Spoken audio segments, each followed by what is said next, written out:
Welcome to my class.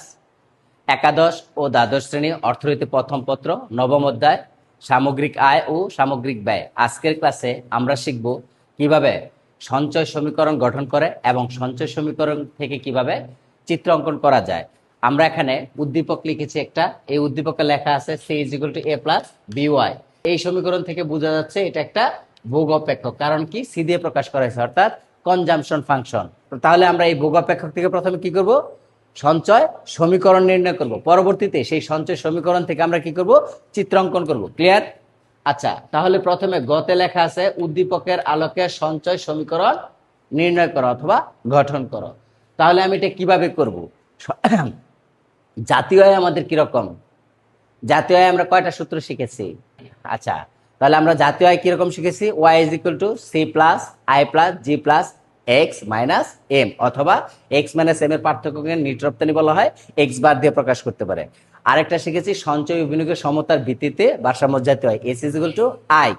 এখন আবার একটু খেয়াল রাখবেন, জাতীয় আয় কিন্তু ভোগ এবং সঞ্চয় দিয়েও হয়। কি হয়? ভোগ এবং সঞ্চয়, মানে আমি কি পরিমাণ ভোগ করতেছি আর আমি কি পরিমাণ সঞ্চয় করতেছি, মানে আয়।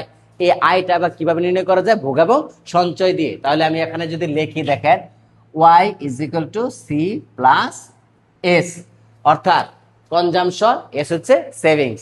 তাহলে ভোগ এবং সঞ্চয়ের যোগফল দ্বারা কি করা যায়? আয় নির্ণয় করা যায়। এতটুকু বুঝতে পারছেন? তাহলে আমাদের আয় আর আরেকটা পদ্ধতি কি হচ্ছে, যদি আমি কি পরিমাণ ভোগ করতেছি তার পেছনে খরচ আছে না, আবার কিছু অংশ আমার আয়ের কি করতেছি, রেখে দিতেছি, তাহলে এই দুইটা যোগ করলে তো কি পাওয়া যাবে? জাতীয় আয় পাওয়া যাবে। তাহলে এখন যদি আয় পাওয়া যায়, তাহলে এটাকে কি লেখা যায়? এটা যদি বাম পাশে নিয়ে আসি, C plus S is equal to Y. এখন মনে করেন সি এর মান দেওয়া আছে, যেহেতু আমাদের উদ্দীপকে কি সি এর মান দেওয়া আছে না, তাহলে এস রাখতে পারি, তাহলে ওয়াই মাইনাস কি সি। এই যে বুঝাইতে পারছি এখানে এতটুকু। তাহলে আমরা কি করতে পারি, লাস্টের লাইন যেহেতু এটা, অতএব দিয়ে দিবেন এস ইজ ইকুয়াল টু কি বের করা যায়? Y minus C. তাহলে যদি কখনো সঞ্চয় বের করতে বলে, তাহলে আমরা এই যে সমীকরণটা এখন বের করেছি এখানে, তাহলে এই সমীকরণের মাধ্যমে কি করতে পারি? সঞ্চয় বের করতে পারি। ক্লিয়ার এখন এতটুকু? তাহলে কখনো যদি উদ্দীপকে এরকম মান দেওয়া থাকে সি এর, তাহলে প্রথমে মনে করবেন যে সঞ্চয় বের করতে বললে S is equal to Y minus C. এখানে যেভাবে লিখছি এভাবে না লিখে ডিরেক্টলিও যদি লিখি আমরা S is equal to Y minus C, এভাবেই করা যাবে। এখন আমরা এটার মাধ্যমেই দেখব। তাহলে এখন খেয়াল করেন, তাহলে এখন উদ্দীপকের আলোকে সঞ্চয় সমীকরণ নির্ণয় করেন।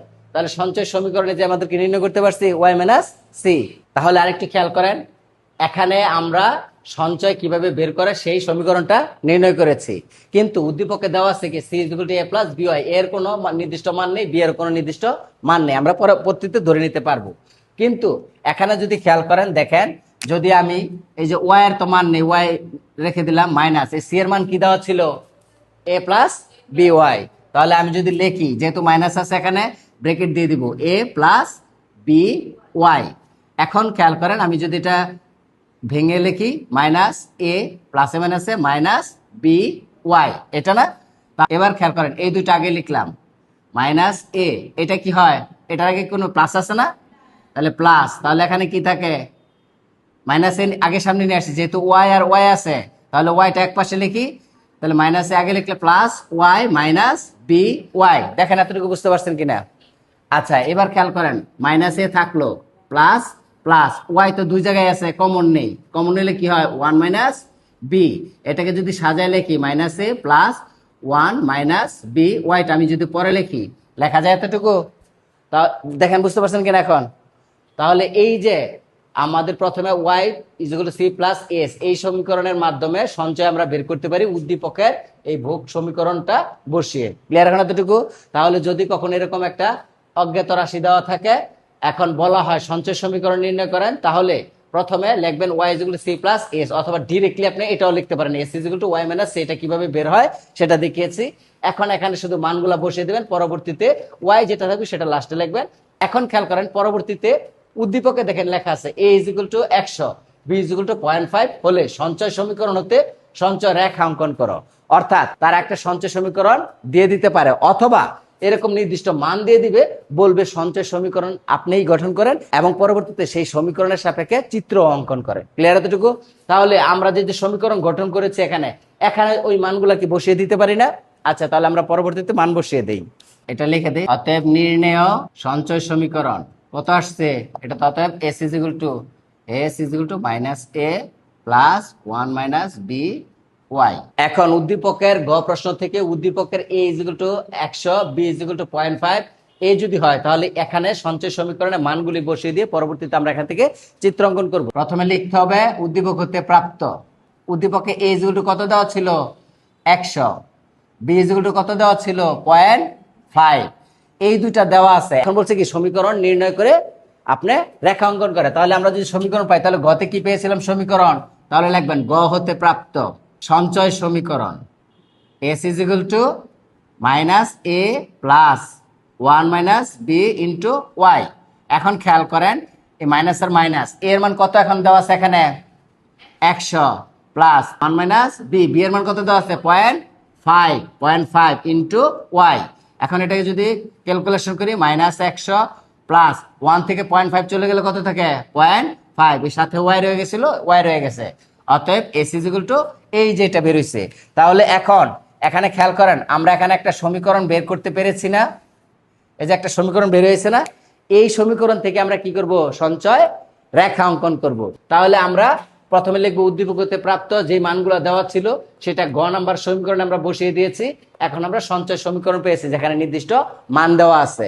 এখন এখান থেকে যদি আমি রেখা অঙ্কন করতে যাই তাহলে প্রথমে কি করতে হবে সূচি তৈরি করতে হবে। ক্লিয়ার? তাহলে আমি আমার মতো নির্দিষ্ট মান নিব, তাহলে এমন মান নিব যেখানে কি হবে আমাদের নির্দিষ্ট মানের সাহায্যে সহজেই একটা রেখা অঙ্কন করা যায়। তাহলে আপনি সমীকরণটা দেখে খেয়াল করবেন যে কি কি মান নিলে সহজে সমীকরণটা অঙ্কন করা যাবে। আগে একটু রাফ করে নিব আমরা। এখন এক সমীকরণে খেয়াল করেন আমরা বলেছিলাম ভোগ রেখা অঙ্কন করতে গিয়ে কার মান পরিবর্তন করতাম, ওয়াই এর মান পরিবর্তন করতাম। গুড। এখন এখানে কি করবো সঞ্চয় সমীকরণে যেহেতু ওয়াই আছে তাহলে এখানেও কি করব ওয়াই এর মান পরিবর্তন করব।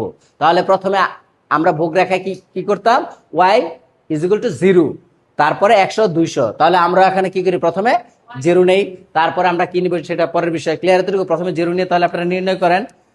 তাহলে প্রথমে আমাদেরকে লিখতে হবে কি সঞ্চয় সমীকরণে ওয়াই এর বিভিন্ন মান ধরে, সঞ্চয় সমীকরণে ওয়াই এর বিভিন্ন মান নিয়ে সূচি তৈরি করি। সঞ্চয় সমীকরণে ওয়াই এর বিভিন্ন মান নিয়ে সূচি তৈরি করি। তাহলে এখন খেয়াল করেন যেহেতু ওয়াই কে আই বলা হয় তাহলে আমরা লিখব আই, ওয়াই দিয়ে প্রকাশ করলাম। তাহলে পরে আমরা কি পাবো আই যদি বসাই তাহলে কি সঞ্চয় পাবো না, তাহলে আমরা লিখব সঞ্চয়। তাহলে পরবর্তীতে কি লিখবো আমরা ভোগ রেখা অঙ্কন করার সময় কি করেছি প্রাপ্ত বিন্দু লিখেছি না, এখানেও প্রাপ্ত বিন্দু লিখবো, কারণ কি বিন্দু দিয়ে আমরা প্রকাশ করব প্রাপ্ত বিন্দু। এবারকার সঞ্চয়কে এস দিয়ে প্রকাশ করা হয়। এখন ওয়াই এর মান মনে করেন 0, তাহলে এখানে যদি 0 বসাই তাহলে কি হবে আমি এখানে রাফ করি দেখেন S is equal to minus 100 plus 0.5 Y. তাহলে মাইনাস 100 প্লাস 0.5 ইন্টু ওয়াই এর মান 0, তাহলে মাইনাস 100 প্লাস 0 তাহলে কত আসে মাইনাস 100।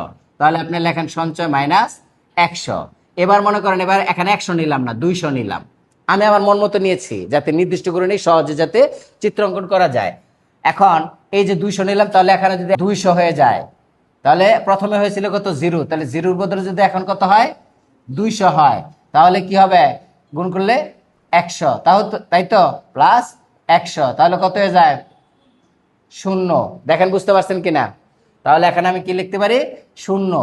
এখন মনে করেন 400 লিখলাম, তাহলে এখানে মান যদি আমি 400 ধরে নেই তাহলে দেখেন কত আসে, ধরেন 400 নিয়ে নিলাম তাহলে কত 4 5 20, তাহলে কত আসলো 200 নাকি? দেখেন 200 আসে না 200, তাহলে রেজাল্ট কত আসে 100। তাহলে এখন এটা যদি লিখি তাহলে এটা হচ্ছে 100, এটাকে এ বিন্দু, এটাকে বি বিন্দু, এটাকে সি বিন্দু দিয়ে নির্দেশ করলাম। তাহলে আমরা ওয়াই এর বিভিন্ন মান নিয়ে সঞ্চয় সমীকরণে বসিয়ে দিয়ে তাহলে আমরা কি পেয়েছি নির্দিষ্ট মান পেয়েছি না, আয়ের সাপেক্ষে সঞ্চয় পেয়েছি না বিভিন্ন রকম, যে আয়ের সাপেক্ষে বিভিন্ন সঞ্চয় পেয়েছে এবং সেগুলোকে নির্দিষ্ট বিন্দু দ্বারা নির্দেশ করেছি। এখন এই যে সূচি আছে এই সূচি থেকে আমরা কি করতে পারি উদ্দীপকে যে বলা হয়েছে সঞ্চয় রেখা অঙ্কন করেন, তাহলে সঞ্চয় সমীকরণের মাধ্যমে এখন কি আমরা রেখা অঙ্কন করতে পারি না? দেখেন সবাই আমরা বুঝতে পারতেছি কিনা? আচ্ছা তাহলে আমরা এখন কি করব এই সূচির সাপেক্ষে রেখা অঙ্কনে যাব। এখন আমরা লিখব চিত্রের মাধ্যমে প্রকাশ। তাহলে চিত্র যদি প্রকাশ করতে যাই তাহলে আমরা জানি প্রথমে লম্ব অক্ষ তারপরে ভূমি অক্ষ। তাহলে লম্ব অক্ষে কি থাকবে যাকে চাওয়া হয়, তাহলে এখানে কাকে চাওয়া হয়েছিল সঞ্চয়। দেখি আমরা সঞ্চয় সঞ্চয়কে এস দিয়ে প্রকাশ করে।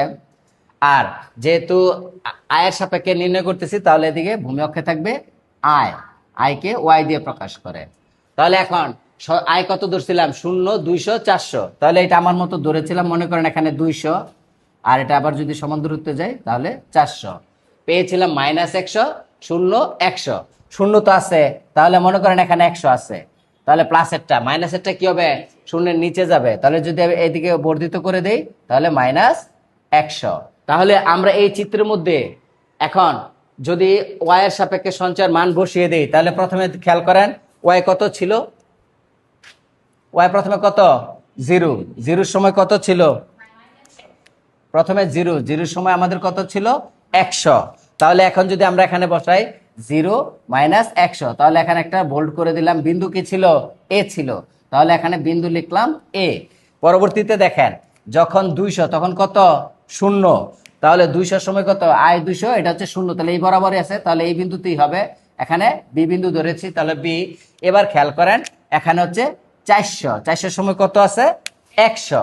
তাহলে 400, এটা সময় 100, তা প্লাস যেহেতু উপরে চলে যাবে, এই যে 100 বরাবর চলে গেছে, এটা একটা বিন্দু হলো সি। তাহলে এই বিন্দুগুলো যদি আমি যোগ করি, এই যে এটা যোগ করলাম, এটা যোগ করলাম, যেহেতু উপরের দিকে যাচ্ছে আমি বর্ধিত করে দিলাম। এটা কি রেখা পেয়েছি? এটা সঞ্চয় রেখা পেয়েছি। তাহলে আমরা কি সঞ্চয় সমীকরণের মাধ্যমে আমরা কি করতে পেরেছি? চিত্রাঙ্কন করতে পেরেছি। প্রথমে আমরা উদ্দীপকে যে মান দেওয়া ছিল তার সাপেক্ষে সঞ্চয় সমীকরণ নির্ণয় করেছি এবং সেই সাথে সূচি তৈরি করেছি। সূচির সাপেক্ষে আমরা কি করেছি? চিত্রাঙ্কন করেছি। এখন যে সমীকরণের সাহায্যে করেছি সেই সমীকরণটা লিখে দিব আমরা এখানে। এই যে এখানে কি ছিল? S equal to -100 plus 0.5 Y, যার মাধ্যমে বের করেছেন সেটা এখানে লিখে দিবেন। এখন খেয়াল করেন যদি এরকম সূচি থাকে, চিত্র থাকে, তাহলে তো আমাদের চিত্র ব্যাখ্যা তো দিতে হইতে পারে, তাহলে আমাদের ব্যাখ্যাটা তো শিখে ফেলতে হবে। তাহলে এখানে ব্যাখ্যাটা কিভাবে আমরা দিতে পারি? খেয়াল করেন এখানে যে চিত্রটা আছে, চিত্রের ভূমিকে কি বলবো? আয়, আর লম্বকে কি দেওয়া আছে? সঞ্চয়।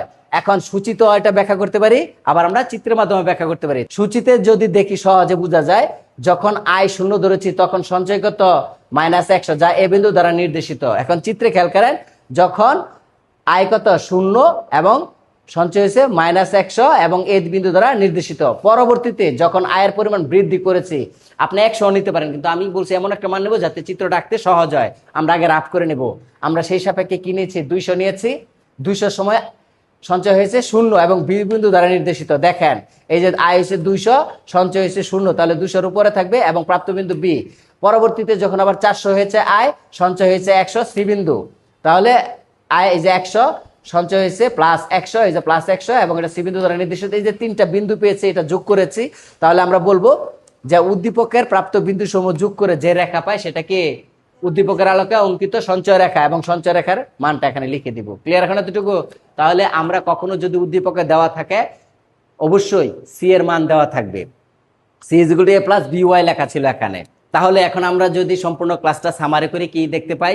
প্রথমে উদ্দীপক দেওয়া ছিল C equal to A plus B Y. তাহলে আমরা বুঝতে পারলাম সঞ্চয় নির্ণয় করতে গেলে কি হবে? ভোগ লাগবে।